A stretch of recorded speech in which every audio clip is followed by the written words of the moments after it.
Beginning transmission 135. Invincible. File under Robert Kirkman month. Come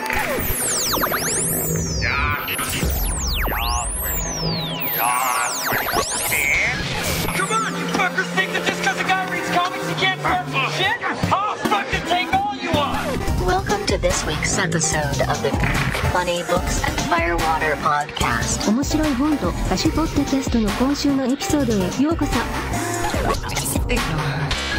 She drinks. Each week a motley band of comic readers / amateur bartenders attempt to pair cocktails with comic books. 毎週漫画の読者の雑多なバンドはスラッシュアマチュア入札しようと漫画とペアカクテルバーです。 All while trying to not sound like complete morons in the すべ process. ての中にしようとして音ではないような完了プロセスで低能です。 Kind of like a speakeasy kind of thing. It's kind of cool. You can find these idiots on Facebook, Twitter, Instagram, and Tumblr. Facebook、Twitter、Instagram や Tumblr にこれらのバカを検索できます。 No, what? You read too many comic books. We now join Brian, Jeremiah, Adam, and Todd. They're used to curious sights which they attribute to alcoholic delusions. They may be drinkers, Robin, but they're also human beings. I'm too sober for this shit.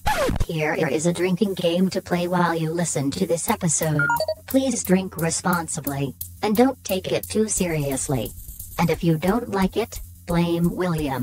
Take a drink anytime Mr. Porg decides to interject himself into the conversation.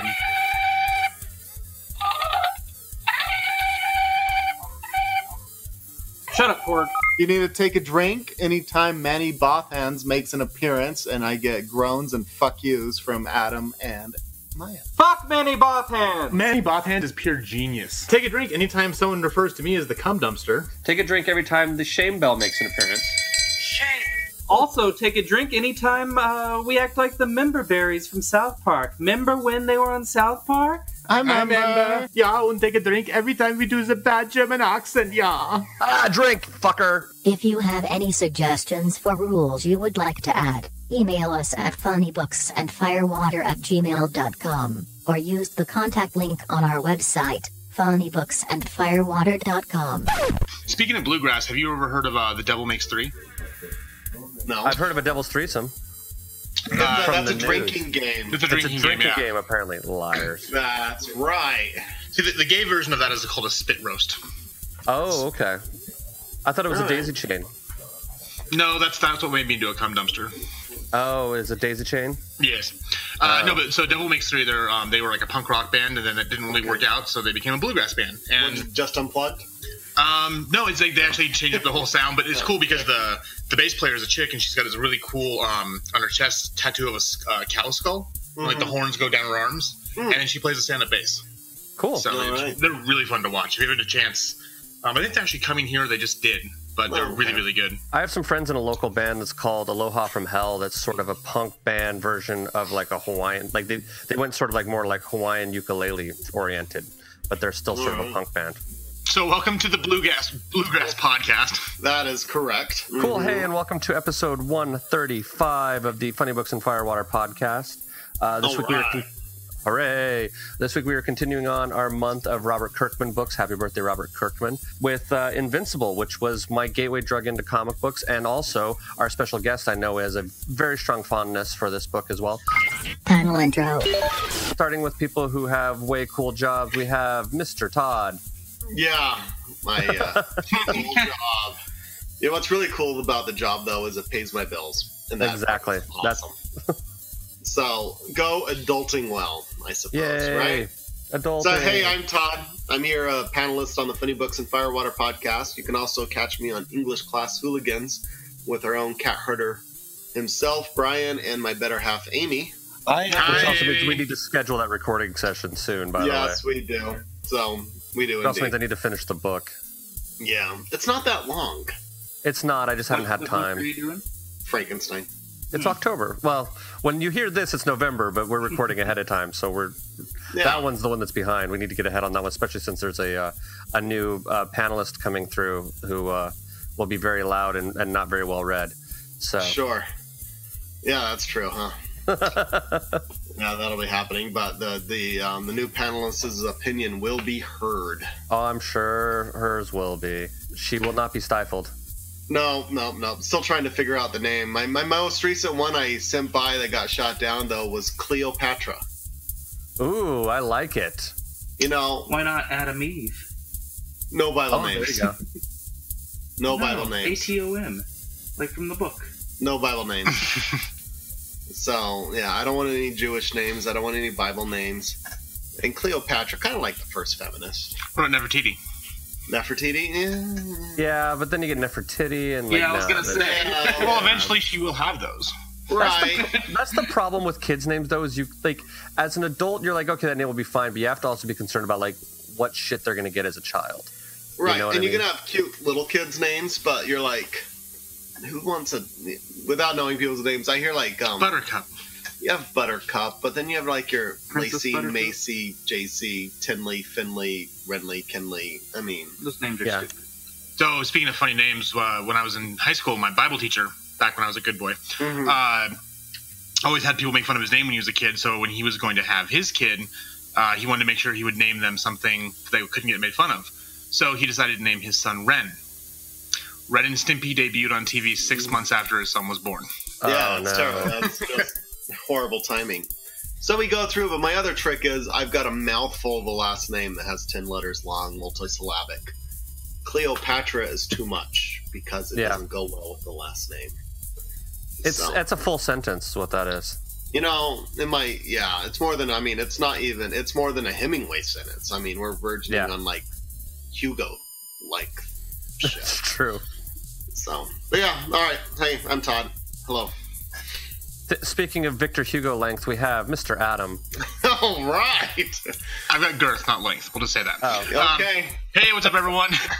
Now you know more about my anatomy than you ever wanted to know. Pogo. It's hung like a cheese wheel.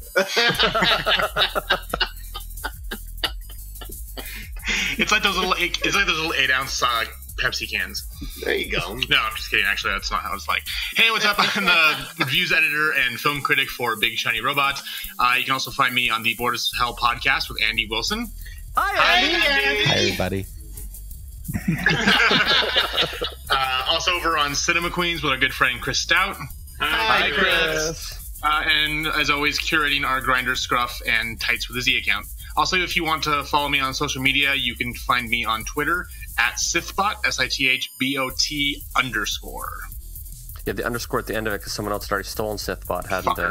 Yeah, and someone who never posts either. Yeah, Rat bastard. total lazy bot. Like, yeah, hey, delete your account. Because, Yes. Yeah. And I tried to get Sith _bot, and that one's taken too. And if you only do a dash, so fuck them. It's not my Twitter handle, but my my gamer tag on PS4 I took from a joke from this show, by the way. Which I'm pretty proud of. Yeah, my gamer tag is Vader _hates _sand. I don't remember what the joke reference was, but it was something like I had made a list of like random band names from like jokes we'd made on this show, and Vader hates sand was one of them. So that's if you want to find me and play FIFA with me on PS4, that's my gamer tag. So there you go. Sweet. Well, since I'm already talking about myself, hey, I'm Brian. We'll do this out of order, like we've never done this before. But I'm Brian, I'm sound designer based out of Southern California, and now officially a grad student at the University of Denver. Thank you very much. Yay! I can officially say that. So I am going to be a grad student for 2 years. As if I wasn't busy enough, I decided to take on education as well. So there we go. Hey, when someone else is paying for it. It's true. Very true. Valid point. Speaking of also super busy, we have Mr. Maya. Hi, I'm Mr. Maya. You were busy working today. You were the hardest person to schedule today. That's why I said. I haven't gone to work yet. I'm going to work after. That's why we need to get through this. Gotcha. Catch me on Twitter at Mr. Maya or Instagram, the Mr. Maya, or you can follow my cat on Instagram or Twitter at It's the Jonesy. And yeah, that's where I'm at. Come find me. We'll talk. Mm-hmm. Okay. Also, a buddy of mine got a really cute corgi named Maui, you can follow on Instagram, who's adorable, and it's I think his Instagram handle is a corgi named Maui. or Corgi called Maui. I can double check that. While I double check that, we have a very special guest returning this week. We have Mr. Andy Wilson. Hi, everybody. Thanks for having me back. So excited to be here talking about Kirkman and Invincible. You can find me writing over at graphicpolicy.com. You can find me on social media, on Twitter, at Citizen Andy, and lots of other places. But yeah, check out Bored as Hell podcast, because we're trying to do stuff now, and as we get as we get more into the fall, I think we'll be doing more episodes more often. So yeah, come check that out. Oh, and also come check out the Hall of Greatness. It's great. Yes. Yeah. And and Brian, let me know when you're ready to come on, because we're ready to have you, and that goes for the rest of you. All right. But not only those of you who are guests on this podcast, but you listening, if you have an idea for something that you think is great, and you know me, reach out and let's talk, and let's talk about a thing that you think is great and why it's great. Coming up. Oh, wait, by the time this comes out, I don't know what we're going to be talking about in November. But yeah, that's true.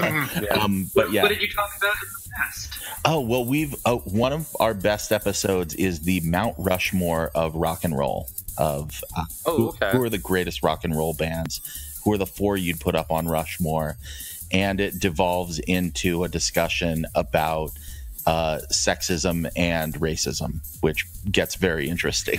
Our most recent episodes, we also talk about things like why the midterm elections are important. Again, that's probably a moot point by the time this comes out.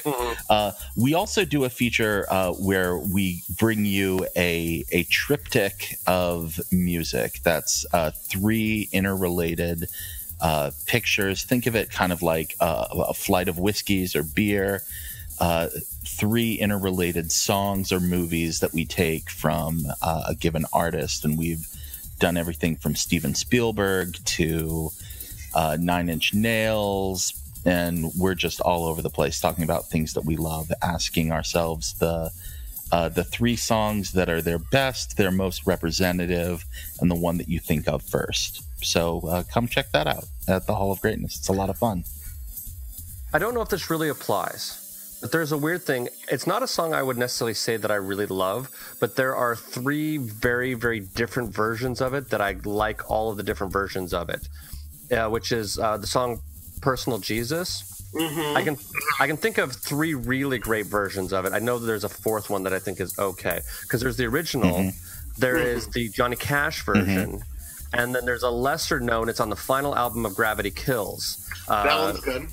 That Even one's really Manson's good. version is not Yeah, bad. Manson's version is also not bad as well. But that's, of my opinion, that's the weaker of the 4 versus original. But like, it's one of those things where it's like, it's a very interesting song to have such a variety. I mean, the Manson version and the version by Gravity Kills are probably the most similar. But if you go from like the original to Johnny Cash to Gravity Kills, it's like a really wide variety of musical genres that this song is performed in. I think it's very interesting. Right. Does it have anything to do with that TV show Gravity Falls? No. Oh, okay. No, but I did love Gravity Kills. They didn't last, but I loved Gravity Kills. They were such a great band.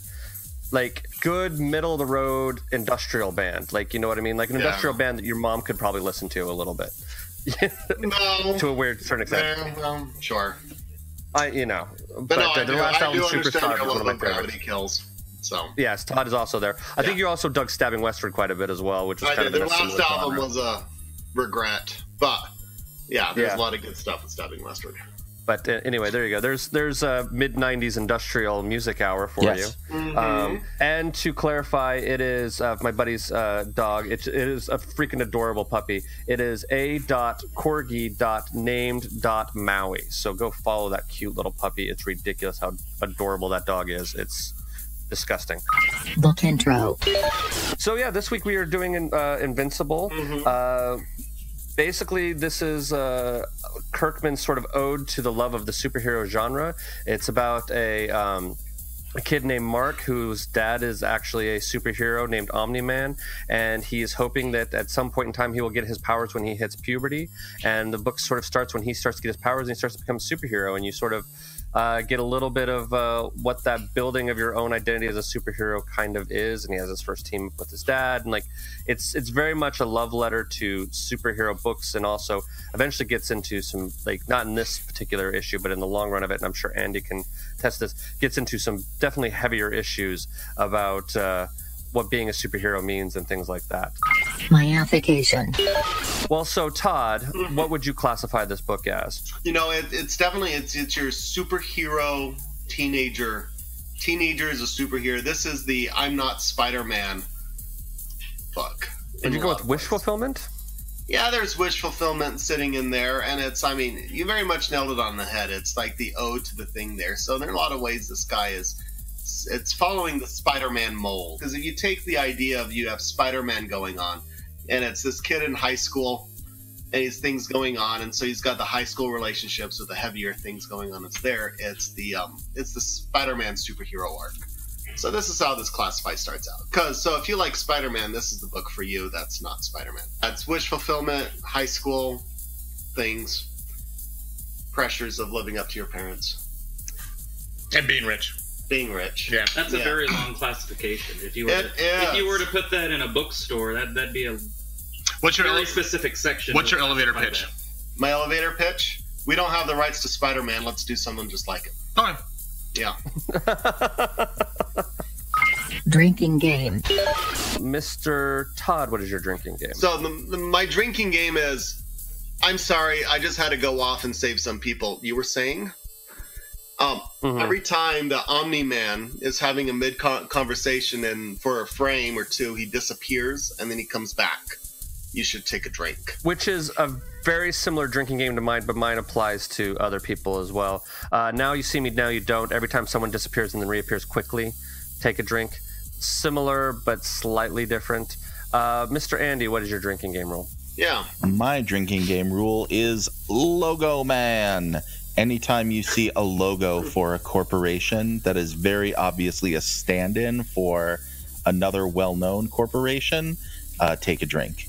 They do a lot here to make sure that they don't get sued by people like Toys R Us or Burger King. And also, there is at one point someone wearing a Tool t-shirt. I guess they felt that having Tool on your t-shirt was, they could get away with that. So take a drink with that. Did you also catch the Back to the Future reference? I did. I didn't. Did Andy, did you catch it? Oh, yeah, there's a Back to the Future reference in there. I didn't catch the Back to the Future one. I caught the Charlie Brown one, though. Yeah, one of the malls is Twin Pines Mall. Yeah. That's great. Yeah. Anyway, okay, so Mr. Maya, what is your drinking game rule? My drinking game is high school stereotypes. Basically anything that you would consider a high school stereotype, such as a bully shoving a kid into a locker, or two kids making out behind the dumpster, or just anything kind of along those lines. Take a drink. Cool, and Mr. Adam, what is your drinking game rule? So mine is called the Dame Game.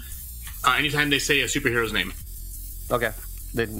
They name drop one of their own characters that they've created. Yes. Validity votes.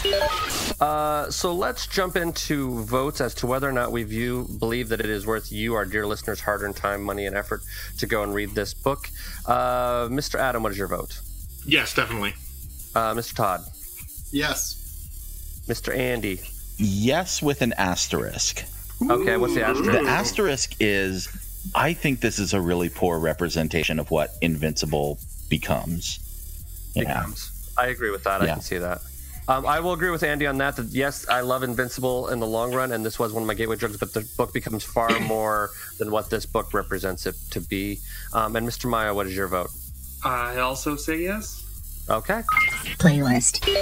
So here's a new feature that we've been kicking around and back behind the scenes that we're going to try out this week. It was a sort of a fun idea. This is to sort of give you, our dear listener, a better reading experience, also to give you a chance to kind of get to know the vibe of the book and what we would sort of suggest. So we're going to pair this with some music that we think is worth listening to or would be fun to listen to give you the whole overall experience while reading this book. We're going to call this feature the playlist. Mr. Andy, you were the first one to send me stuff. So what is your songs for the playlist? Can I have 2, or should I keep it to 1? You can have 2. So Go for it. A lot of people send me 2, so 2 is fine. Okay, I'll give you 2. The first is Jane's Addiction, Superhero. I apologize that is also the theme song to a terrible TV show, but that song rocks. Yes. That song is great. What is it the theme to? Entourage. It's the theme to Entourage, which to a certain extent is kind of, for this book, Entourage is very much like a wish fulfillment sort of fantasy, right. And this book has a certain level of that with it as well. So I can see sort of a connection there, even though like not necessarily great. And Entourage was like actually the first season or 2 was actually interesting to watch because watching them struggle and trying to become something, and then it's always like when they got big that they became douchebags. Yeah, the first season or 2 are interesting, and it's funny to think back on them trying to make an Aquaman movie, and that was like the big thing, working with James Cameron to make an Aquaman movie. But and there's a little bit of douchey vibe in Invincible, so that kind of works. Just a lot of a lot of high school, so that kind of works. The second one, there's a lot of space fantasy in here, and this is a song I dearly love. In the Meantime by Space Hog. Just got a kind of great 90s alternative vibe. Very David Bowie, and I know that we'll have some other David Bowie on this list. So, but that's a lot about, becoming who you are, and so I think that fits as well. Mr. Adam, what is your songs for the playlist? So speaking of David Bowie, I'm going to go with Heroes by David Bowie. It's as if I knew exactly what you were going to say. It's weird, isn't it? Ooh, prep work. Maybe I sent you a text. Prep work. See, that's the thing is like people understand that we actually do talk outside this podcast. Oh, we do? Mm-hmm. No, we just turn the mics. It's the only time we ever converse is when we turn on the mics. That's right. We don't text back and forth all week long about all sorts of weird shits that's going on in our lives. None of that. I'm gonna go with this one. Lyrically, it doesn't make any sense for this, but there's not really a whole lot of lyrics. It's a song called "Battle Flag" by Low Fidelity All Stars. It actually came on while I was reading the book, and it seemed to fit really well. I had in the background. The other one I'm going to do is actually kind of fits into that douchey high school jock vibe, but it sort of also fits into the superhero vibe. I'm doing "Centuries" by Fall Out Boy. Mr. Todd, what is your songs? So I've got 2 songs. They're a bit crunchier than the other ones, but lyrically, actually, they go really well. It's first one's by Disturbed. It's Indestructible, and listening to it and whatnot, you've got this main character coming into his own as like, oh, I've got powers now. Look what I can do. I'm gonna do this, and he's just leaping off the edge. And so Indestructible there. And the other one is from Hollywood Undead called We Are Young. Doing that as well, and it's just kind of like this amped up, hormone driven things going on as you've got this world where all this shit's going down, and they're like, here we are, the world is kind of a mess, but here we are doing our thing. Cool. So, and Mr. Maya, last but not least, what is your playlist song? Reading this, I got a really early 2000s teenage movie vibe, so I chose Teenage Dirtbag by Wheatus. that was also part of my Battle Flag choice, because it was on the radio in the late 90s, early 2000s, so I totally agree with that vibe. Trivia question: does anyone know what the band name Wheatus comes from? I have no idea. I think I might have known one time, but I can't think of what it is. I don't. It is David Lee Roth's pet name for his penis. Oh. That makes it a much better band name. That is the second penis reference in this episode so far. It's one of those days. We should just name the episode that. We don't do those kind of names on it, but yeah. We would get in trouble for it, but at least we're not cinema queens. I'm assuming Adam's giving me a dirty Adam look. is making for great audio right now by flipping us off. I know, it's fantastic. But you guys couldn't hear that. I just thoroughly enjoyed it. I couldn't hear it, but I picked up the vibe all the way. Did you? Oh, yes. I mean, it's like someone's giving a shoulder rubbed by Manny Bothans. That's nice. Yes, go fuck yourself. I know. Oh, Adam, we love you. And we love Chris, too. Hi, Chris. Hey, Chris. What are you eating? Lagavulin 16-year. Oh, okay. It tastes like cocaine. Liquid cocaine in the mouth. It's Ron Swanson approved. Oh, that's the stuff. How is that? Well, what do you think, Adam? I like it a lot, actually. Adam thinks it tastes like cocaine. It does taste like cocaine. You know this from experience? I was in my 20s at one point in my life. Okay. That was a few days ago. Clark's a few days till he gets there, so. Narrows it down. Clark refused to tell anyone his birthday. Oh, and actually, on National Coming Out Day, he came out. Oh, so all right. Good for you, Clark. No, I like it a lot. It's a little bit smokier than the whiskeys I've tried before. It's not quite as smoky as, say, like Campfire by High West.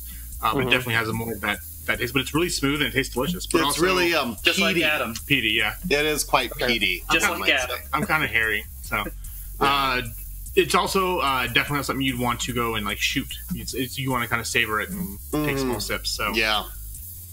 You're making me miss my whiskeys. It's one of my favorite Parks and Recs moment when Ron Swanson tells Adam Scott's character that clear whiskeys are for women on diets, and pours him a glass of Lagavulin, and he goes to drink it, and he's just like, like the look on his face, it's like he's having a real hard time processing this, and I'm like, wow, that's a whiskey. So way to do that. It really is. So yeah, so I'm just here sipping away at some Lagavulin. It's great stuff. Okay. I'm jealous, actually. I'm very jealous now. Final warnings. Just that you're probably going to want to go read more. So if you've got Comicsology Unlimited, you can get the first 10 trades for free. But if not, you're going to want to go out and buy stuff right away. Yeah, okay. The series is complete. Yeah. Yes. They ended earlier this year, actually, which kind of depresses me. But it's okay, because the artist of it later takes over. Not this artist from this issue, but from the later books. Ryan Otley, who we've mentioned before, he ends up becoming the illustrator of Spider-Man. The Amazing Spider-Man. The Amazing Spider-Man. I should clarify that. So. Speaking of logos and getting yourself into trouble for logos, that's a totally different issue. But yeah, it applies to an early conversation.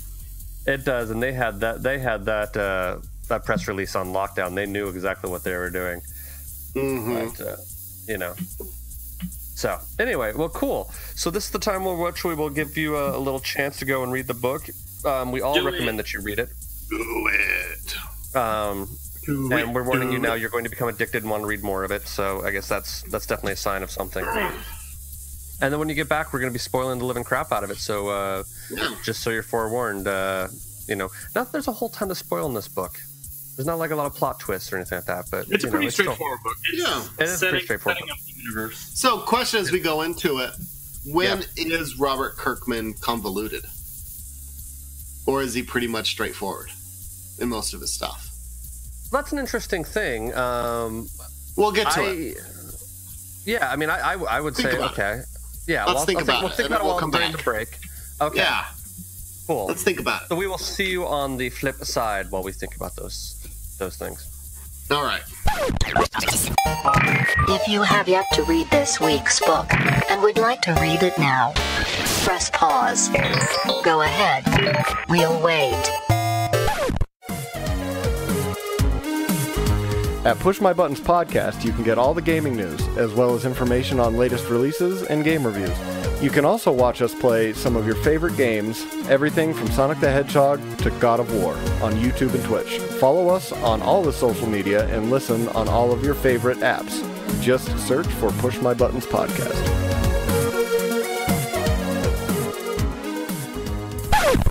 Plot summary. So we start out with, it basically starts as a flash forward. So you see a scene that you're going to see later, towards the end of this storyline, of the superhero in a uniform. You don't necessarily know who he is yet.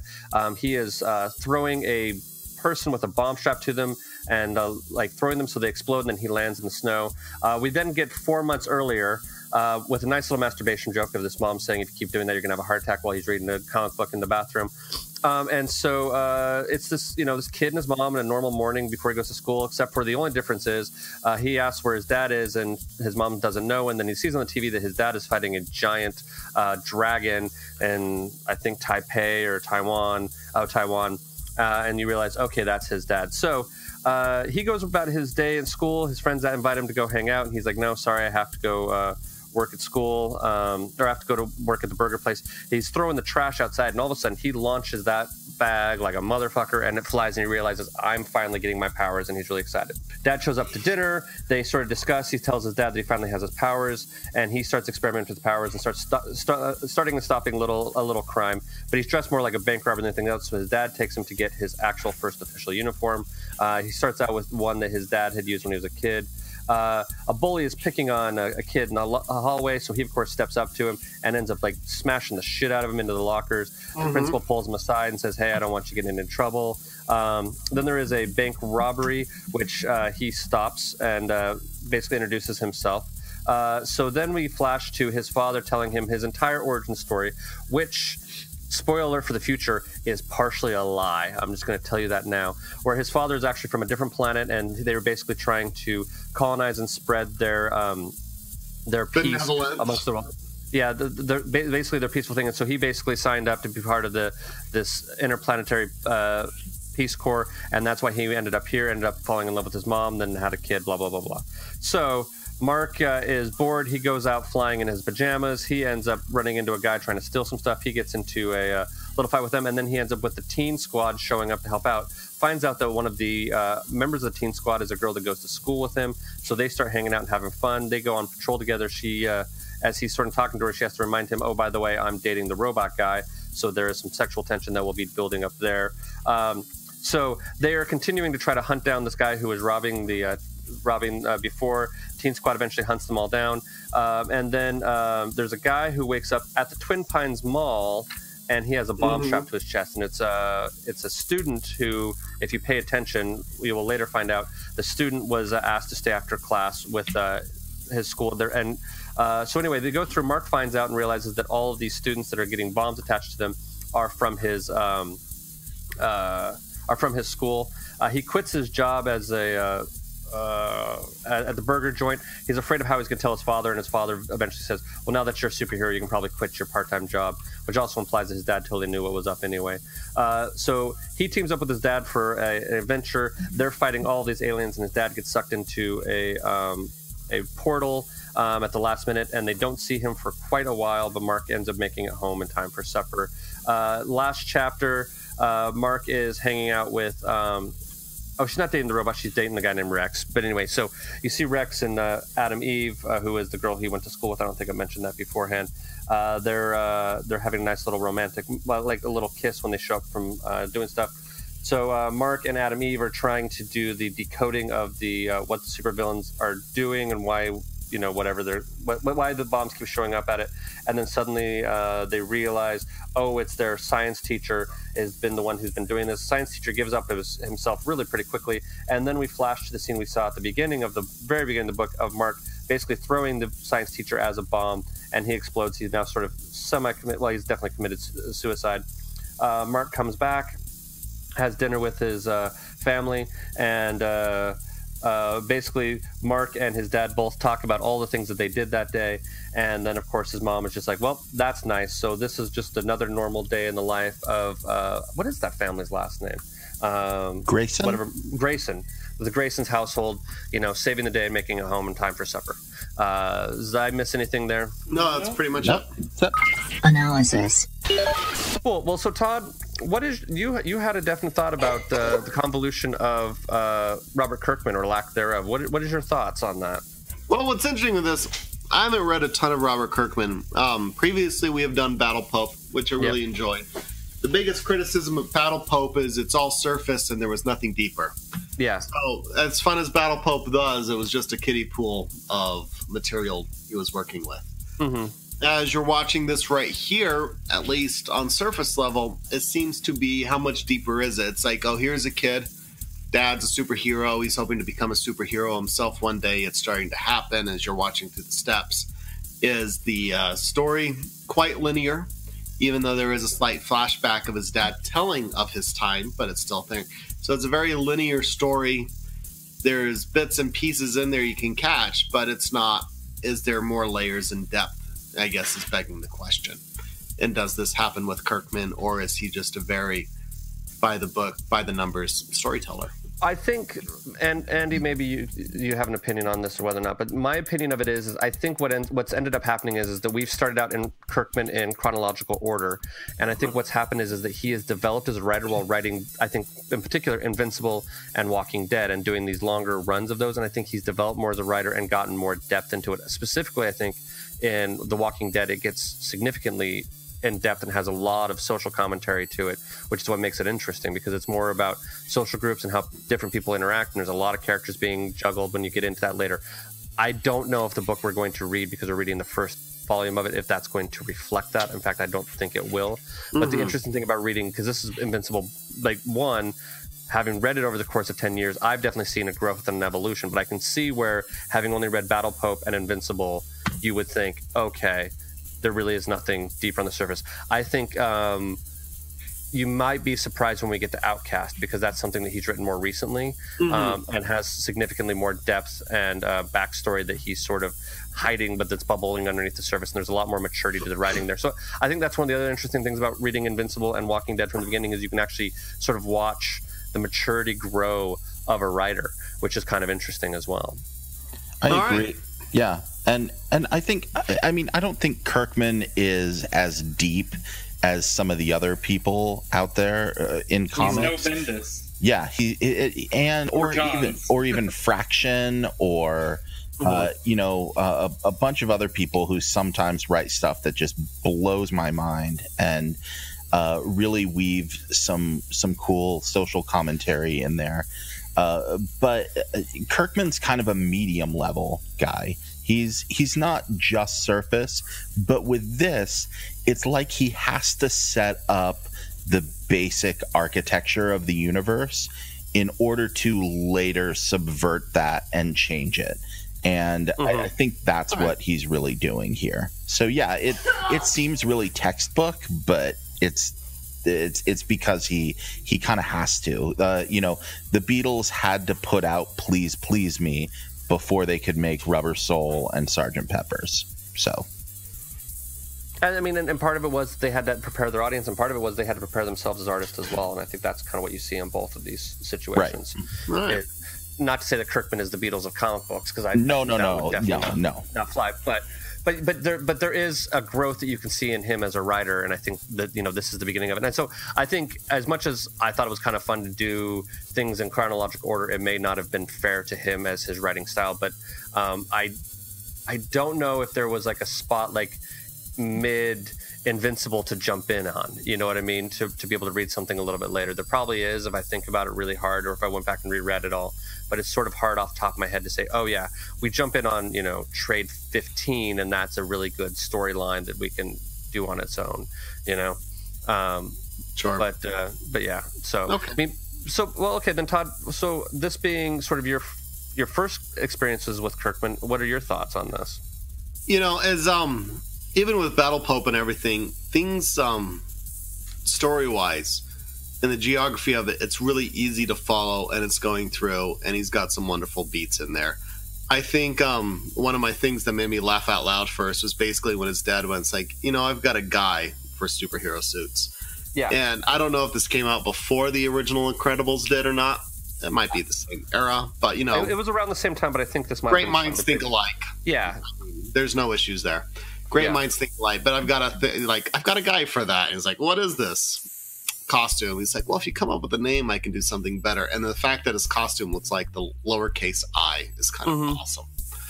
And then the other point that sets up tension in the future is at the very end of Trade 4 is you've got Omni-Man. The husband has come back. It's like, I've spent the last 6-9 months stuck in present in this other dimension. I did this whole revolt, and I did all these things, and you could tell why the way he was talking. It was quite the harrowing event that was traumatic in many ways to him. And then the wife is like, well, that's nice, dear. Do you have time for dessert? And her total lack of being able to comprehend or relate, since she has this inability to relate, or so it seems at this point. She just kind of ignores it. Or maybe she's just so desensitized to it by this point, too. Kind of like South Park's been dealing with that in school shootings this year. And like the Catholic Church. And I kind of saw it more as like a coping mechanism. Because if you think about it, she mentioned that, yes, she was worried about him. And like, she's like, I remember that time when you were a kid that he disappeared for like 6 months. But I think that's, you know, obviously we know people down here don't have superpowers. We don't live in that, whatever dimension exists that happens in. But if you look at that kind of relationship, you'd almost have to go grow kind of numb to it, because if you worried every single time your husband or your wife or your whoever went off and fought some dragon in Taiwan, you'd be a wreck the entire time. Or you'd be a huge by all alcoholic. means. But as you watch it with her just moving on, there seems to be a distance that has developed. And that could the relationship very much seems they're going through the motions. I think she's just blasé about it, is what I think it more is. Well, you guys would know more than we do as far as what happens. I mean, obviously we're not asking for spoilers, but but she evolves significantly, I would say, Andy. Wouldn't you? Like she ends up having a great deal of emotional drama later on in the run of the book, around this whole her family being constantly at danger. I'm trying to remember if there's an actual breaking or cracking point, but there's a lot more that goes on with her later on. I think at this point, it is interesting to see where she starts. Like, it's been very interesting to go back and reread this and see where these things started versus where I now know that they get. I mean, I haven't read the ending, as I said, I think off the air. I have the last trade, but I've been avoiding reading it because I don't want the series to actually be over. And when I finally read the final book, the series is actually over. So I haven't done that yet. But you know, it is interesting to see where these characters end up going based on where they start.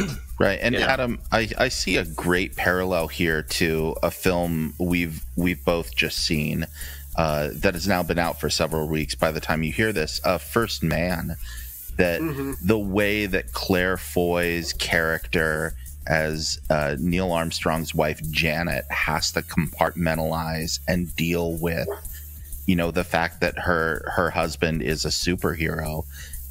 You know, she does a lot of the same, and there is a breaking point there as well. And there's only so much that she can take. I don't know if that was one thought that I had as I was watching this. I don't know if you, or as I was reading this, I don't know if you had similar feelings, Adam. No, I can definitely see that, because, you know, in First Man, she's dealing with the fact, you know, in a sense, this Neil Armstrong's going to the moon, and that is kind of at that point in time, and you know, space travel was so new, and they were having so many problems, and you know, they show a lot of that in the film, that you kind of were a superhero. You know, to say like, hey, I'm the first person ever to set foot on the moon. Well, unless you want to believe that Stanley Kubrick faked it all. That was a you know, a huge thing for us to finally accomplish, especially when we were in the space race with the Soviets. So, you know, his disappearing and having to do all this stuff was kind of like you said in this book with the husband taking off. But obviously, I see a little bit different parallel with, you know, Neil Armstrong's wife in the movie, because she does finally have that breaking point, like when he's leaving to actually, the day before the mission where he's going to go actually land, or a couple days before, but he was leaving to go prep for the Apollo 11 mission, and he was just going to leave without saying goodbye, and his wife like corners him and says like, no, basically, you get your ass out there, you tell your kids goodbye, and you own up to the fact that you may not come home. He's like, you can't make me do that. So, you know, she was a lot more forceful and made him stand up and be the husband and father he needed to be, and be honest and brutal with his kids that, hey, daddy's going to go walk on the moon, I might not come back.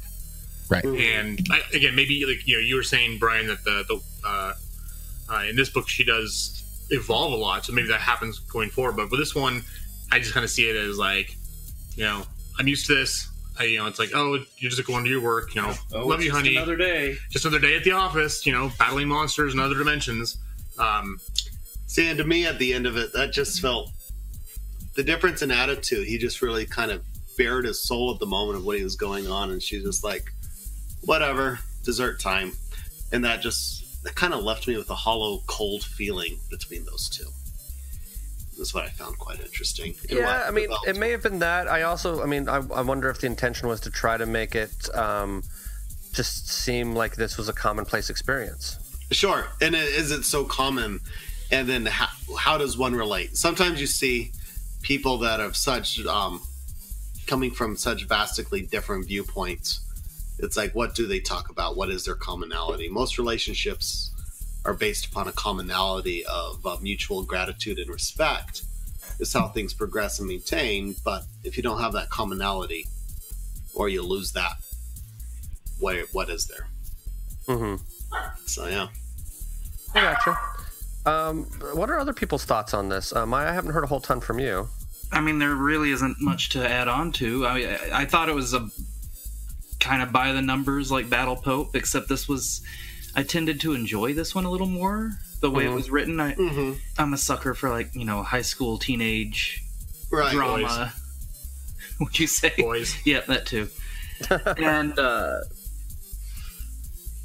no, I this is all the Invincible I've ever read, and I do want to read more because I've heard that it just gets fucking crazy. It does. And yeah, I want to know more about the super teams that Omni-Man mentioned. Was it the Guardians of the Globe and Mega Force? Well, and the fun thing about Guardians of the Globe is that their secret headquarters is in your neck of the woods. Oh, really? Utah? Yeah, it's in Utah. Thanks, Ryan. I think that's about when Ryan takes over is when they reveal that. Thanks, Ryan. Well, I know he takes over like halfway through the next trade, so we're like 2 issues away from Ryan. Yeah. So it's going through there. You know, going through here, one of my favorite things, though, I was talking about the distance of relationship, and with the dad is at one point, the main character, Mark, walks out on his job. He's not working there for money, but his dad thinks it's good for his character. He walks out on his job because he's sick of it. And the next is his dad having his conversation of, you know, maybe it's time to quit that job. And as I was reading it, I'm like, the dad absolutely knows. Totally. He's giving his son a perfect out. Yeah. And then the son is going, oh, yes, the timing worked so well. I can't believe how lucky I am. And I'm like, the dad knows. Yeah. There's no way the dad doesn't know. And the dad is going, you know, maybe it is time and that's okay. And it's so much that was unsaid got said there that I think was awesome and a great bit of writing. And I really enjoyed that. Yeah, that's kind of shit your dad would pull, actually. It is exactly the kind of shit my dad would pull. That's right. Well, cool. Andy, do you have anything else do you want to throw in here before we go into cocktails? I can't emphasize enough how much better this gets than this. This was really basic, and Ryan Otley's art takes this to a totally different level, and I think the writing goes way far out there too, as these characters get much more developed, and we learned there's way more going on in this universe than just simple like a kid gets superpowers in high school. It gets big and epic and galaxy wide, and this I don't know, this feels very like basic and contained, and it just I feel that's the only problem with this book is I don't feel it's really representative of what Invincible becomes. And that's really my only caveat. It's not that it's bad. It's just Invincible is so much more. But again, if you listen to I Want to Hold Your Hand and you're like, oh, then I understand what the Beatles are. And you're like, no. That's like the tip of the iceberg. You got to keep going. Just the tip. Yeah. Just the tip. Tip's the best part, some say. Well, it is very sensitive. Yes, it is. You know, beginnings are special. Yeah, I mean, but it is, and I agree with Andy. Like, it's interesting having read, almost all of it, to go back and see where it started. And it is interesting how simple it is. It's sort of like, although this seems like its own little sort of storyline with him sort of discovering that his teacher, is creating, bombs out of students and things like that. And then, like it's such like this is not even the first scene in Act 1. You know what I mean? Like if you were to make Invincible into like a 5-act Shakespearean drama, this is maybe one line of dialogue, compared to what this becomes, as a thing. Predominantly what we've talked about here, mostly what I've talked about, what's been because this is all I've read of it so far. The what I do buy is the relationships. are quite genuine and they feel real, and there's nothing that is fake or just nothing that's forced upon it. Between his relationship with the girl, it's like, oh, they really clicking well, but they're not boyfriend girlfriend. They're both quick to say that, but there's definitely the sexual tension there. You've got the mom and dad and the relationship challenges that they have. You have Mark's relationship with his dad, and even talking with the mom is the foundation of these relationships are all quite authentic, and that was done wonderfully well. And I think the strongest thing coming through is it all feels very authentic and nothing's forced or just go along with it when it comes to relationship interaction. And I think that was the greatest part of these issues. I think it's fair to say that probably one of Kirkman's greatest strengths is his ability to write realistic relationships, and I think that's something that's definitely highlighted in The Walking Dead. Because The Walking Dead, I mean, starts out about as a zombie book and then ends up just becoming this thing, and we'll talk about it next week, but becomes this thing where it's all about people. I mean, it's a soap opera to a certain extent. It's all about these characters that you come to grow to really care about, and you want them to be okay, and you're concerned when new people roll in, and you as the reader don't necessarily feel like certain about them, and you're like, I don't know about this character, and then eventually that character might become one of your favorite characters in the book, things like that. So I think that's a strength that he's had. I mean, we've talked about him growing as a writer, but I think a strength that he's had from the get-go, and I think that this highlights it to a certain extent, and I think you've just highlighted it, is his ability to write realistic and strong relationships. So I think that's been fantastic, and it's great. So as it goes to anything else, my thing of Kirkman is he gets dialogue and he gets authenticity of relationships, and that's incredible. So good for him on that. You sometimes see, especially like teenage characters written by an older person, and it doesn't come across as authentic, and you're like, no teenager would ever actually talk that way. Sometimes they're either like hyper-verbal because that's what they've seen in TV shows, or they're very slow and silly.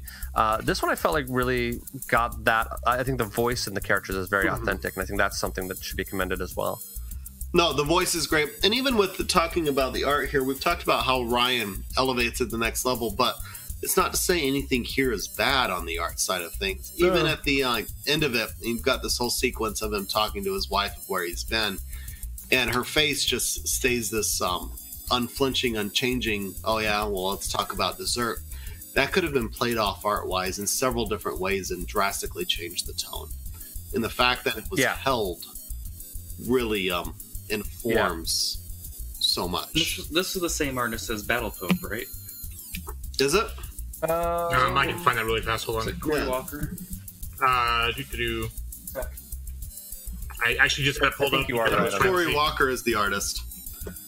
And what's interesting, I would say the detail in Battle Pope is much more detailed than this is. It's, as I've been reading these first parts here, is the characters are well drawn. The backgrounds only have the absolute minimum as you possibly need. Yeah, that's if you ever read anything Steve McNiven draws, it's exactly the same. Very much same things. Like there is background, but when in doubt, Civil War, Old Man Logan. Sure, it's all about the characters and the and the background is just this hazy, glowy, matte color. It seems to be. It's like, do I really like? As once you establish this is a mall, nothing else matters except for those little Easter eggs in there. Right. So they'll throw in the Easter eggs. So every line is important. Could be the other way. It could be looked at here, and there's nothing extra, but there is. It's a focus on the characters. Corey Walker did issues 9 and 10 of Battle Pope. Oh, 9 I just and pulled 10. it up. So okay, so I did a little bit of Battle Pope, which we didn't read in that first trade. Yeah, that's true. So he's the same age I am too. Oh, look at that. He was born in 1980. Oh, nice. So yeah, but I really did enjoy the art, and it seemed Battle Pope was Tony Moore. That's Tony Moore, who did the first trade of Walking Dead before Charlie Adler took over. All right. Okay. Well, cool. I think that is a good spot to jump into cocktails. Oh, Adam. Oh, I'm sorry, Adam. I apologize. I thought you were going to jump in the conversation. I like the way you Adam, I'm sorry, darling. You're just like orgasmic, touching my knee. Actually, the other knee's the one that's fucked up right now. Is it? It hurts every time I move it. Yeah. I'm sorry. Probably getting arthritis. Old. Yeah. So I had to go step away for a second, so I may be repeating things that were already said. A couple things I really liked about this was that obviously we had to tell the story of how he became a superhero, but unlike other stories, and even like with movies, like with Venom and stuff that came out, is the origin takes place in like 2 pages, and then you're done with it. You don't need to have watching his dad get murdered, and then he with great power comes great responsibility, and blah blah blah blah blah. He's like, all right, cool, you're part alien, so you're probably gonna get powers when you hit puberty and start getting all weird. And then he does, and he flies, and he's fine with it. And that was just a great way to be like, cool, now you're a superhero, go learn how to become one. And that's kind of how. Actually, I was talking with someone the other day about this. Is that's why I love the Wonder Woman movie so much, was because we didn't have to spend an hour of her origin story. She really becomes Wonder Woman when she steps out on no man's land to go fight the Germans. But the journey there actually makes sense within the plot, and it's moving the story forward and not serving just to move her forward as far as in her development. So I kind of like they did it with this. And then also, I like the fact that this kid's actually enjoying being a superhero. So many times nowadays, it's kind of like, oh, we got to be like, dark or brooding, or like, have all this misery going on, or be conflicted and this and that. And you may see more of that in future issues. But he's like, oh, cool, I can fly. I'm going to go fly now, and then punch bad guys. Like, there's just a sense of joy about it that I think any normal person, if they were imbued with superpowers, would probably show. Because, I mean, if I can go fly and punch things really hard, I'd be having a blast. Right. So that was really fun. And then, I like the family dynamics. I want to see where it kind of goes with, his dad mentoring him. And also, of course, you said his mom evolves a lot. So I do want to see that. But, I had a lot of fun with it. And if anything, I'm really, really glad I got 9 more trades I can tear through before I start buying them. So that's one of the most interesting things about this is as it goes forward, he kind of goes in waves. It's like, being a superhero is a burden and it's terrible. And then there's other times where it's like, yeah, this is really kick-ass. And, no, this is Invincible, not kick-ass. Yeah. But it's, but I think that's one of the great things about it is they know how to throttle that kind of up and back.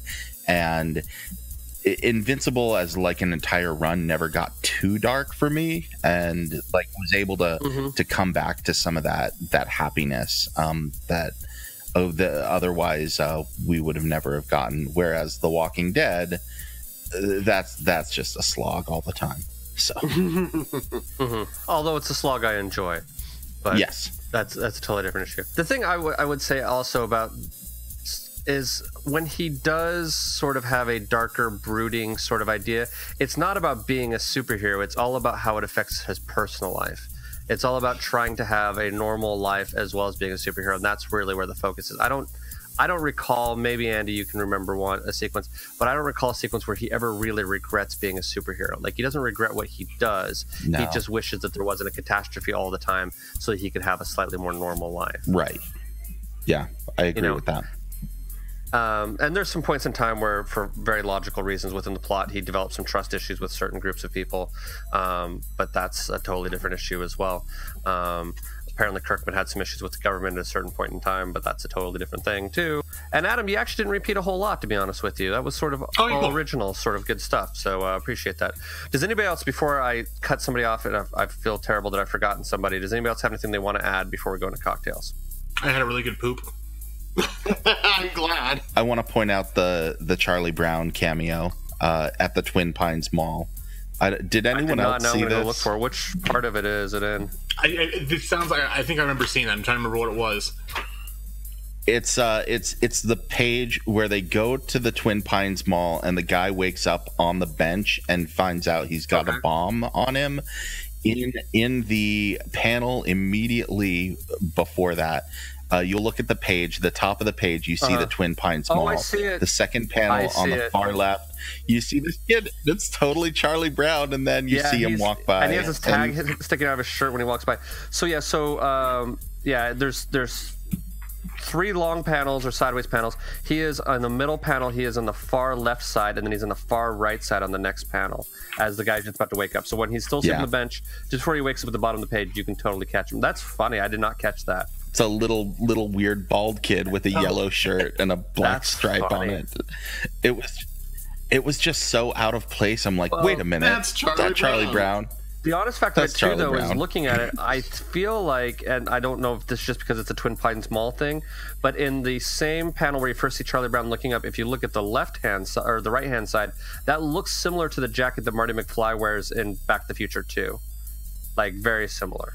So, I mean, I don't know if that's a Marty McFly reference or not, but it looks very similar to that jacket. But it's enough to have the Twin Pines Mall and have it be a reference to Back to the Future, but that might be another little throw in there. Well, thank you for pointing that out to me, Andy. I will never unsee that again.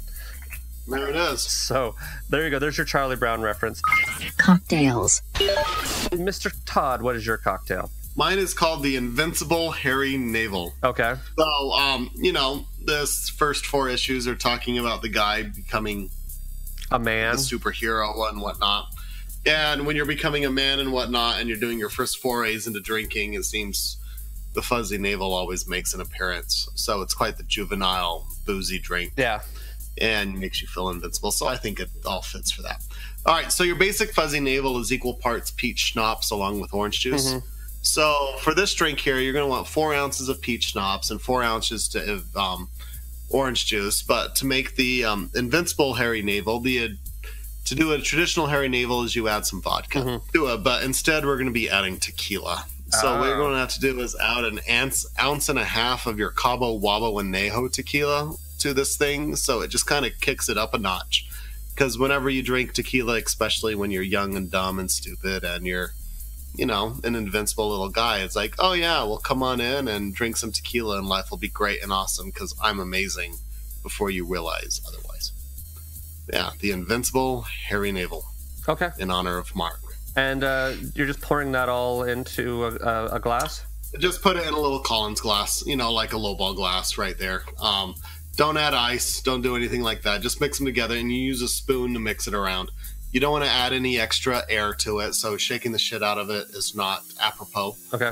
So just put it in a glass, no ice. Just take a spoon, stir it around a bit, and then you slam it because when you're young and dumb, that's what you do.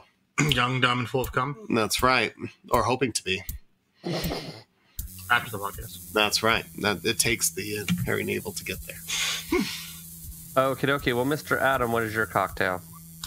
So mine's called the family dinner because this is kind of meant to be like you make it like a big punch bowl and then you serve it to as many people as you want. So depending on how you want to do this, you can do ounces, you can do cups, whatever works best for you for how many people you want to serve. You're going to do 4 parts of a spiced rum, so you can do like Sailor Jerry's, you can do Captain Morgan, whatever you like. 2 parts apple cider, 2 parts ginger liqueur, 1 part maple syrup, a little sweetener there, and then 1 part fresh lemon juice. You're basically going to combine that all in a big bowl. You're going to stir the shit out of it to make sure that the maple syrup gets mixed in. You add ice, and then you serve it to people. Cool. You can serve it to family. That ginger liqueur actually sounds quite interesting. Yeah, because I love that ginger beer you get from Farmer's Market. And yeah.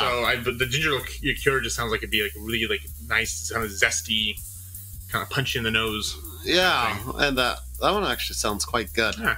The maple syrup I'm a little bit iffy on because I'm not really a big maple syrup fan, but I could see how that would just be enough to give it a bit of a sweeter taste. No, by all means. So. No, that sounds awesome. Yeah.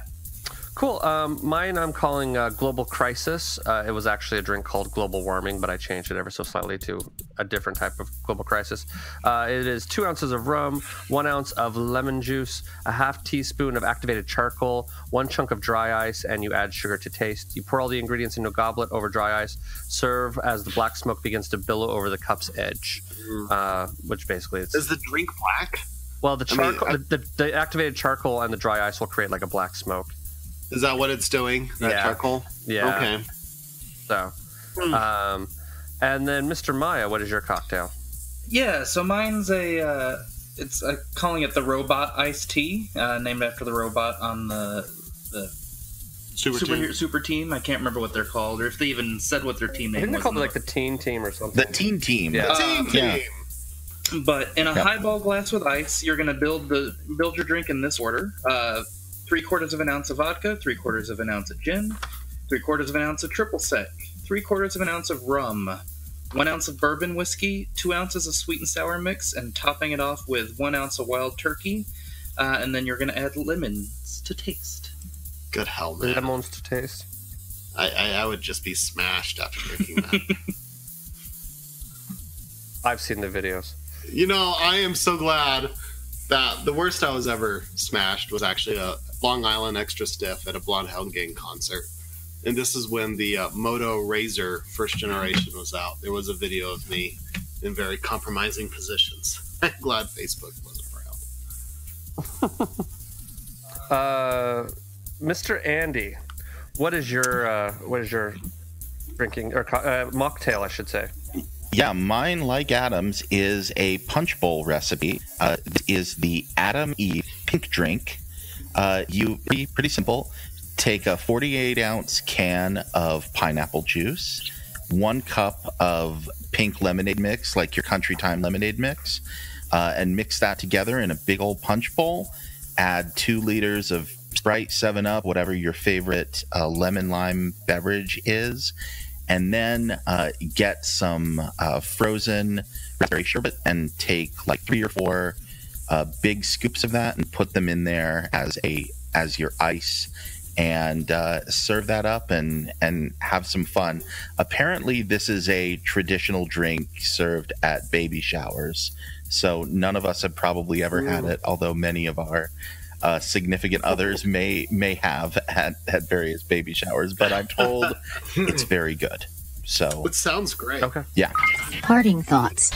Do we want to talk about ways we can consume this thing? Because it's been out for a while now. There's myriad of So we've got Comixology, we've got trades, we've got deluxe editions, we've got compendiums. I mean, like for example, here I got Compendium Volume 1, which is issues 0 through 47. I mean, the thing is kind of like a phone book, and I feel if I hit someone over the head with it, the book would come out for the better, and the person would be sprawled on the floor. True, and how bloody some of the art ends up being, it would probably just add to the factor of it just makes it better. The intensity of the book. So, I mean, you can get it in 4, 6-issue trades. You can get it in 12-issue hardbounds. You can Comixology. It's like the first 10 trades are part of Unlimited at this time. Yes. So, I mean, it's been around for a while. There's lots of choices for consumption. So, and you get a 30-day free trial of Comixology Unlimited. So, go ahead and sign up and read a bunch of Invincible. I think that'd be great. I think they've even made a motion comic of this. Where they have at one point in time, it around as someone reads it out loud, type of a deal. And then there's talks of a cartoon and a movie of this have been optioned. So, I mean, even though the series has been completed, it is definitely in active development in other mediums. Is I guess I would add in and say. So it's like, it's now just going to be consigned to the books of this was a thing back in the day, but it's still an active thing. I would say of all of the major comic properties that are not owned by Marvel and DC that have not yet made it into some form of development, I think this is like the easiest slam dunk for someone to do, and I can't figure out why someone hasn't done it yet. It's like, this isn't very hard. This is like a really basic story, and it would not be hard to do. And you just say, the guy who wrote The Walking Dead, it's a superhero story. Everyone would go see this effing movie or watch this show. Like, and I don't think it would be that hard to pull off. So I'm just amazed that there isn't an Invincible movie or TV show yet. Yeah, it is kind of weird that hasn't happened yet. But final grades. Let's go into final grades. Self-contained. For self-contained, for this story being a little bit of a story on its own, for only being 4 issues, what is your grade, Mr. Andy? Yeah, an A- again with an asterisk, because knowing what happens just 6-7 issues after this ends, I kind of want to say, like, this isn't that self-contained, but it's self-contained. You could read this, but don't go read the next stuff. Please, just go read that stuff. Mr. Todd. I give it an A- as well. It's got it's the beginning of the series. It's got a great start, and it ends with, what do you want for dessert?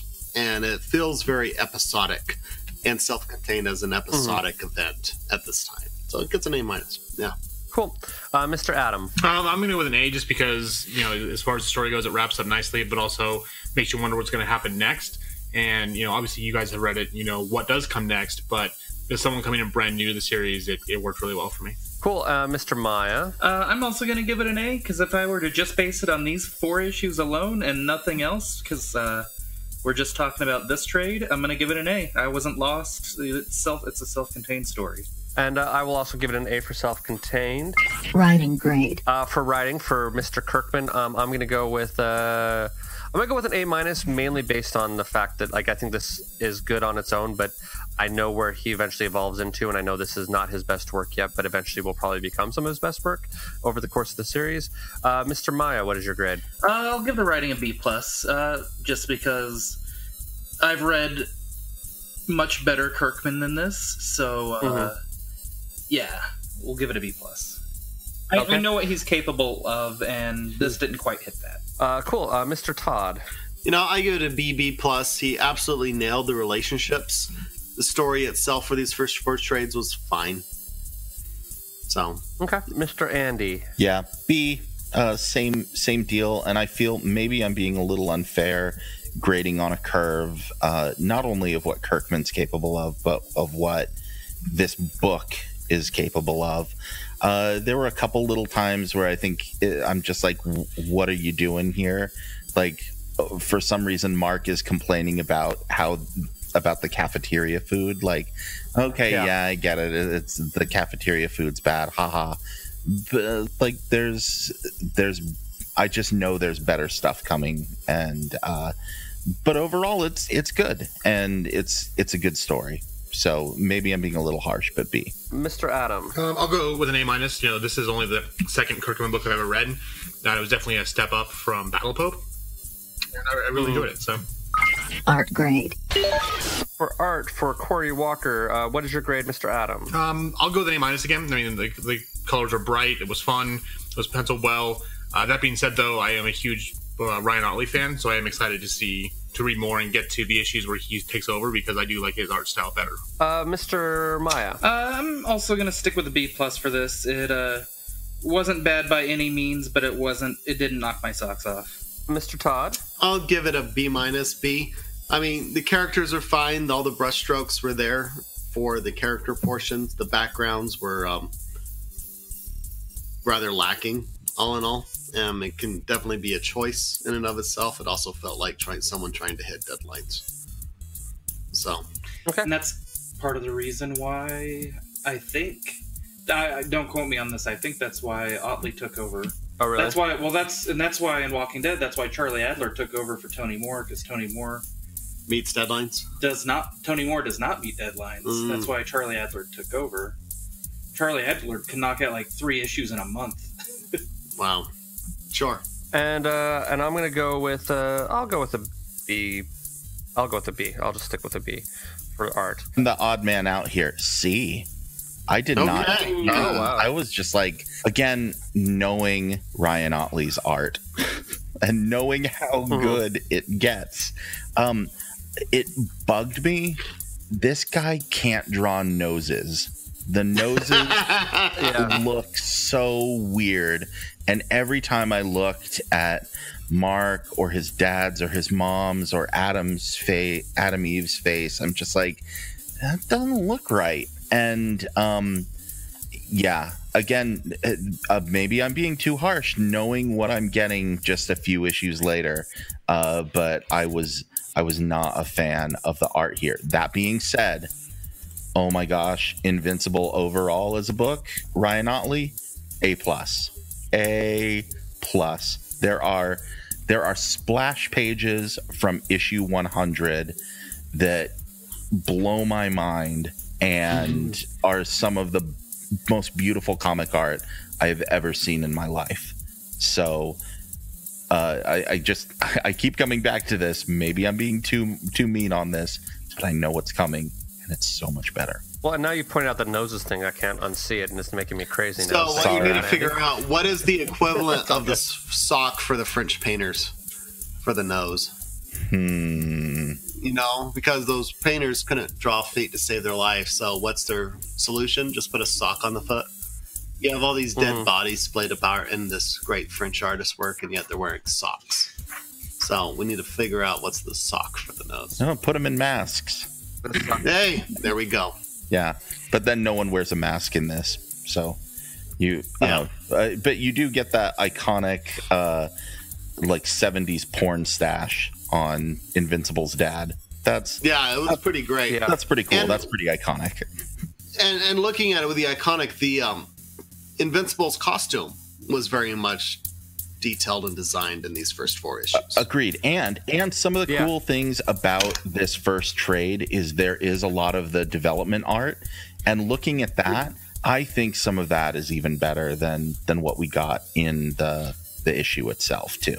All right. So we've crowed about Mr. Otley, and he's great. I'm not saying otherwise, but this artist does deserve. I mean, he's the one that set the style. Agreed. Sure. Yeah. So he gets that credit. I'm being mean. I'll just cop to it. No, I don't think you are. I understand your perspective. Sure. The nose thing does make me crazy now that I see it. Like, it makes me absolutely nuts. But it's just a little, sideways carrot. Well, it's the weird loop around the end of the nose that makes everyone look like they have like a wart on the end of their nose or something like that. Is what I think. Like that's that's the thing that makes me a little bit crazy. Final grades.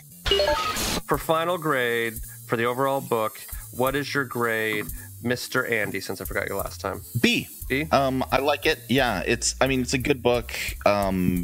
Invincible somewhere in the teens, 30s, 50s, 70s is even better. So just keep going. Okay. Yeah. I'm going to give it a B plus. I think it gets a lot better, but I think this is fun the way it is. Mr. Maya. I'm at a B plus. Okay. Yeah, like I said, with the writing and the art, it's not horrible, but it didn't knock my socks off. But it does want me coming back for more. So B plus. Okay. Mr. Adam. I'm gonna go with an A minus. Like I said, I really enjoyed this. It made me excited to go see what's coming next, and because I know Ryan Otley's coming on board in a couple of issues, that makes me even more excited. So. Overall, it was a fun package, and I want to go see what's coming next. Okay. Mr. Todd. At the end of the day, as much as we love Ryan, Corey Walker did do a fine job. And this gets a fine grade of a B. I keep hearing how things get better, but we're looking at these first 4 issues. And it was fine. It was good. It was very serviceable. It felt authentic in many ways. And that authenticity is really what was winning me out, and having these characters be believable and having things match up. So, yeah, it's a B.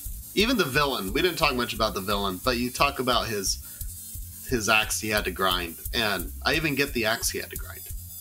So, so Kirkman gets it for motivations and relationships, and the initial design work by Walker was top-notch, and at the end of the day. So yeah, it gets a good solid B.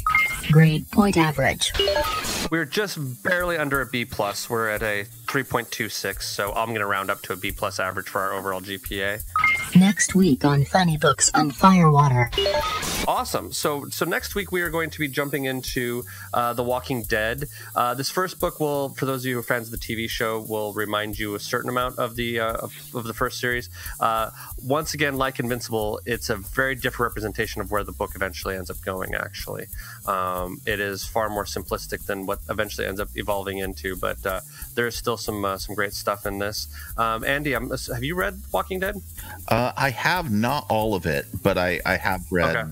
I've read a decent amount. My memory, I haven't reread it, but my memory of it is that like sort of like Invincible. It was like the starting of what eventually evolved into like a very deep like craziness. Because like I'm caught up as far as trades go. I finished reading Trade 30 the other night just to make sure that I got caught up. And there is some stuff that if they do on the TV show, holy crap, later on, but not necessarily in this first book that we're going to encounter. I know this current season, I'm not caught up on the show, but I know this current season they're dealing with, what were they called? The people who walked around wearing They're doing the Whisperers? Skin. They're doing the Whisperers, my gosh, that was one of the things that I was like, there's no way they can do this on TV. Like... That's what I've heard. I'm behind half a season, so I'll let you know when I get caught I need to get caught up on that. I think I've watched through like season 3 or something like that, but not that I didn't like the show, I just get busy. Right. But Okay. Recommendations. You know, I recommended before checking out the DC Universe app. As we record this last week, the first episode of Titans dropped, and I actually really liked it. Were you surprised you liked it? I'm not surprised I liked it, but but I'm surprised that other people liked it that have liked it. Okay. It's very, very CW-y feeling. As Eddie pointed out, it's a CW show with a TVMA rating. Mm-hmm. But yeah, no, it was just a lot of fun, and I really want to see where it goes. Robin has some anger issues to get out, and my guess is once he gets all those anger issues out, he'll change into Nightwing. How do I watch this show? It's on the DC Universe app. Okay. It's the first of their originals that they're doing on it. And we get an episode now through December, every Friday through, I think, December 11th. And then it should change into Young Justice weekly after that. And then the way that they made it look like they posted this whole graphic, it looks like we're getting an episode of new content every week from now until at least the end of next year. Wow. Wow. Okay. So, yeah. Okay. Awesome. Titans, I believe it's 11 episodes is what they have scheduled, so. Sweet. Check it out. It's not terrible, even for it's not terrible. And for everyone for everyone harping on the fuck Batman moment, get the fuck over it and check it out because it's not terrible. Okay. We've had Batawing since then, so yeah, we've had Bruce Wayne. Bruce Wayne. We're in a different world now. This is a post Bruce Wayne world. But, you know, Blue Dick, no one bats an eye. But Bruce shows his wang and people lose their minds. Yep.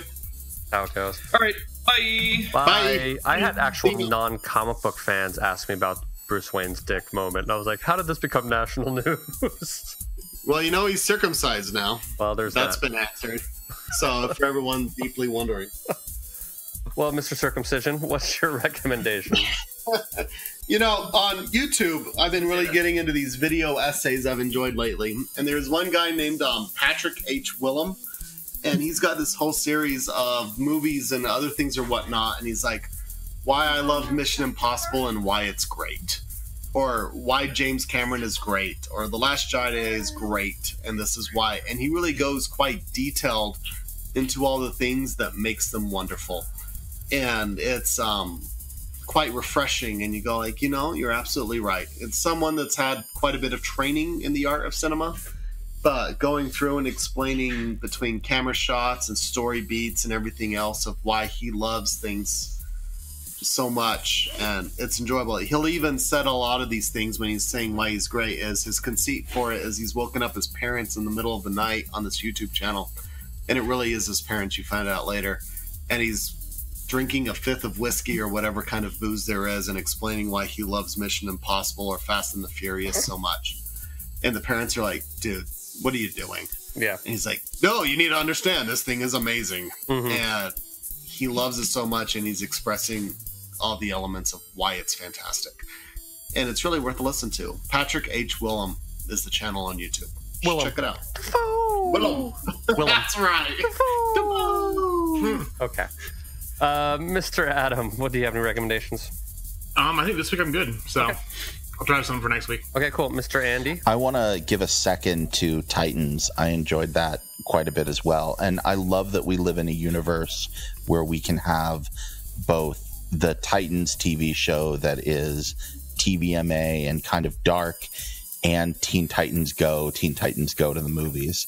I mean, my personal favorite of where I want my tone for Teen Titans is the older animated show.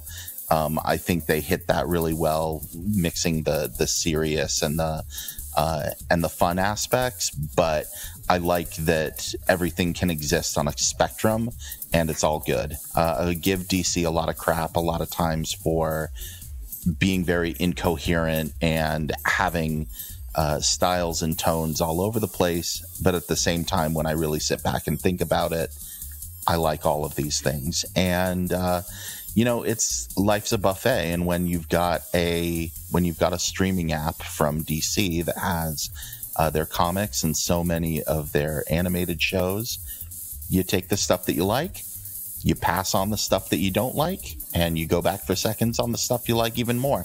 So I think it's probably worth anyone who is a fan going ahead and getting that DC app for the show, but then also going back and looking at the Batman animated series or any of those, revisiting some of that as well, because that is all great as well. So I watched the pilot episode to Birds of Prey, and that's less than great. The old one? Yeah, from the early 2000s. Oh, yeah. That's on the DC app. Is it? Yeah, so you just watch it, and you're like, oh, how far we've come. But the fact that they have it on there and you can watch it, it makes it great. Especially if you're paying for it. You can, if you watch something that's kind of meh. That's right. So what? You didn't pay any extra for it. Yeah. Move on. Yep. It's a buffet. It's great. And I'm going to recommend Gwenpool from Marvel Comics. Has anybody else ever read this, or am I the only one who's read this? Oh, yeah. I know Gwenpool. I got the Gwenpool's first trade. a lot of fun. I was at every once in a while, I'll go visit a different comic shop than I normally go to, just because different comic shops have different special. Yeah, a little bit. Which, Todd, though, you would appreciate this, because we had a very in-depth discussion. We can discuss this here in a second if you want. All right. But we'll get into something in a minute.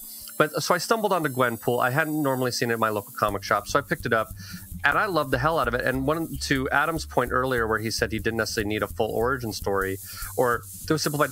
In the trade I read, Gwenpool literally says, "We'll get to my origin story later. How often do you really need to see Uncle Ben die?" I've seen him a bunch of times, but the basically conceit of Gwenpool is that she was a massive comic book fan who somehow got sucked into the comic book world and is now like, well, they're not going to kill me because I'm a main character. So she sort of has that Deadpool manic sort of energy where she's like, well, I know who the hell everybody is. I know all their secret identities. I know all this stuff because I've read every comic in the world. And just sort of like, will jump off a building because she knows that something's going to save her. And she's like, I wonder what's going to happen. And she ends up landing in, like a truck full of pillows, and that's how she survives. And she just sort of laughs it off and goes through it. It's really fun. It reminds me of the type of Deadpool stuff that I really liked from Way, which I know was not Adam's favorite stuff, but I really enjoyed it. So it's just sort of a fun, manic kind of book, and I really, really dug it. So better than Nut Job? Oh, significantly, Because you made us read Nut Job, right? I know, and I will never live that down. I'm sorry. There we go. Very sorry. I just need to hear that on occasion so we understand your penance. Yeah, eventually someone's going to have to pick a book shittier than that, so I have to. I don't know. That might be. That takes the cake right now. No. Are you sure? Because we knew that was. No. We knew how iffy that was to start with. Yeah, no. And this one is like, oh, it's Deadpool. Everyone loves Deadpool. Let's read this great Deadpool. And we're like, what the fuck was this? My hopes were set, and it was dashed so fully. Versus my, we'll see how this goes. I had the Deadpool was the greater disappointment. Yeah, but I hated Bobo more. But the disappointment, the chasm is... But the disappointment is on your expectations, though. Sure, because we're like, all right, Brian, who's read all the Deadpool, what should we read? See, I will admit my mistake. Wrong. But there's no intransigence here going on. No, I am wrong. I understand this. All I can say is I was trying to think of something that would stand on its own 2 feet. That could be a self-contained story, because I've read him in long-run series, and I didn't want to just give you like the first issue of whatever, first collection of whatever. So that was my intention, was to try to have something that sort of stood on its own, and I made the wrong choice. So I've been enjoying this Lagavulin a little too much, but apparently. So Todd, we've had nerdy arguments, and we can have this off there if we need to, but I just wanted to point out something. So we've had nerdy arguments about whether or not when you arrange your comic books on your shelf, you do so like I do based on publisher, or like you do based on just alphabetical order or whatever. And I adopted that from Maya. I'll give Maya credit to that. Oh, really? So yeah, keep going. My belief system is it's how it makes sense to me. I know who published it, so therefore, because there's certain publishers have certain styles, and so that's how I can find it on my bookshelf, which is fine. It was interesting. This comic shop I went to followed your idea, and it was just flat out alphabetical order, regardless of publisher, which is the first time I've ever gone into a comic shop and found that, which I thought was very interesting. So here's the deal with that, and where I've become pro of that is, so some people are taking the publisher and organizing it much like a genre. So you're going, oh, it's a comic book, and it's Marvel's genre, and it's DC genre, and it's Image genre, and that's kind of bullcrap. And it's like, well, the Marvel DC stuff's all connected, unless it's not.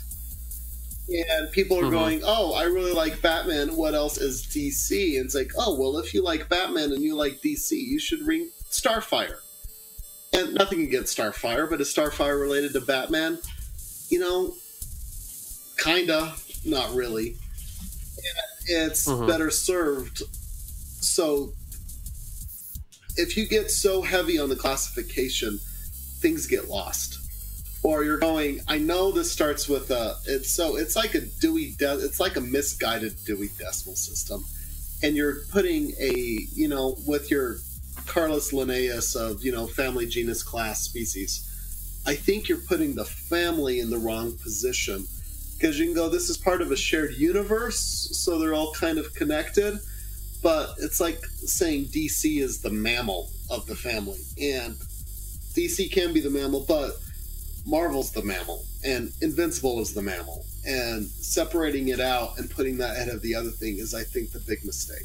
Here's my perspective on that, though, is that I like to keep certain things together in certain ways that make sense in my head on my bookshelf, and one of the I can remember publisher, I don't necessarily always remember writer. So at least like having them separated by publisher helps me narrow down where something is. Whereas if I was to put it by writer or put it by story, or then you get the weird question of, is World's Greatest Comics Deadpool technically in the W's, or is it in the D's with Deadpool? And then you get weird things like that as well. So for me, separating them out, I understand your perspective, and I'm not saying that you're wrong. I'm just saying, for me personally, I can keep track of where Image Comics is. I know what books are published by which people. That's just something that is in my head already. So I put them on my shelf that way, because that's how I can find stuff when I'm looking for it. It's there. And I've even gone through and I'll have like an author spotlight. I have a few of those as well, yeah. And I do that. I'll even do like genre is not quite the right word, but I'll have sections, like female main characters that kick ass. And it can be as much, and for there I'd have a Wonder Woman next to a Queen and Country next to like Gwenpool, for example. Yeah. And they would all kind of fit together, but you would need to find the commonality. And comics as the medium is, on my DVDs, I don't have my Warner Brothers movies grouped together versus my Universal versus my Disney, because I don't give a crap. And I think that makes it more convoluted in the long run, and it might, personally, it could be potentially, it's your own collection, you do as you see fit, but truly examining it from the publisher, my books, I don't have HarperCollins versus Random House either, or Tor versus Penguin. And the fact that comic shops or other places do is a weird anachronism as a whole. And I also think it makes it it also emphasizes the us versus them. And I can say, oh, I'm a DC guy. Sure, I'm a DC guy, and I like Image, and I have Marvel more limited. But is that separation in classification causing a separation that shouldn't be? No, I understand that perspective, and like I said, it's just a way that I have in my head that classifies it. The other thing too, though, is visually, certain publishers publish their book in a specific way, and there's something visually about a shelf of having things lined up in a fashion that they all sort of match. That, like most of Marvel's current stuff has the red Marvel logo at the top and a white spine. Yeah, they're trade dress. Yeah, the trade dress is similar on different things, and so for me, that's sort of an appealing factor to it as well. And I'm not saying that you're wrong. I think it's a difference of perspective. Right. I think that potentially, as my collection grows to a point in time where I need to have something a little bit is bigger than my brain can keep track of, which we're steadily approaching it, I may have to reconsider how I do everything. But the other thing too is that where I put stuff now makes sense to me in my head, so it's easier for me to find stuff. Eventually, there's going to be a point in time where I need to do something else to be able to find it. And do you move in genres, like my slice of life stuff goes here, my superhero stuff goes here, my independence? Because you can have Image, but then there's 500 other comic publishers. And I have an independent selection. You know what I mean? You got that right there. And it's really the 500 independent comic publishers that really forced me to change my perspective, because Aftershock is doing some great stuff. I like some stuff from Avatar Press. But you have Oni Press and Titan and some of these others doing decent stuff too. And I'm like, why? I have 2 books by Aftershock, and just as pulling something out of the air. And the fact that they were sequestered by themselves failed to make any sense. So while I might have the largest section of being, say, Vertigo, Image, DC, it was a disservice to the other stuff that, unless I'm like, oh, why is it there? Because I just know, it kind of fails to make sense, and it breaks apart in the micro of the other publishers. Well, it would be different if I was running a library and people were coming to look through my books all the time. It's for me to find them. If somebody wants to borrow a book, I know where to find it. So it's... No, that's absolutely true. And and do what absolutely you want there. But even for me, grouping things together, like, oh, I have this idea, and I'm not necessarily 100% on alphabetical being the way to go. Because, like, take Batman. You have All-Star Batman. You have Tales of the Batman. You've got Detective Comics Batman. And then you've got Gates of Gotham Batman. And what order or how do you do this? Or it's like, oh, I've got a Batman section. Great. And you can have section, but if I have it by publisher and by section, I think the by publisher kills the section. I disagree, but that's okay. We've had this argument for a long time. We will continue to have this argument for a long time. But, you know, when I initially saw Maya doing it, I'm like, Maya, that's kind of weird. But the more I thought about it, I decided he was right. Yeah, I get that. Yeah. This conversation went on way longer than I was expecting, so we're going to let everybody go. Thanks for listening, and we will see you next week for The Walking Dead. Thanks, everybody. Thanks for having me. Bye. Bye. So that happened. Thank you for joining us for this week's episode. This band of knuckleheads will be back next week with a new episode. Until then, you can find them on Facebook, Instagram, and Tumblr as Funny Books and Firewater, and on Twitter as @FirewaterCast. Go to funnybooksandfirewater.com for the most up-to-date information, as well as cocktail recipes from this and past episodes. Thank you for joining us. And until next week, support your local comic shop, tip your bartender well, and stay hydrated.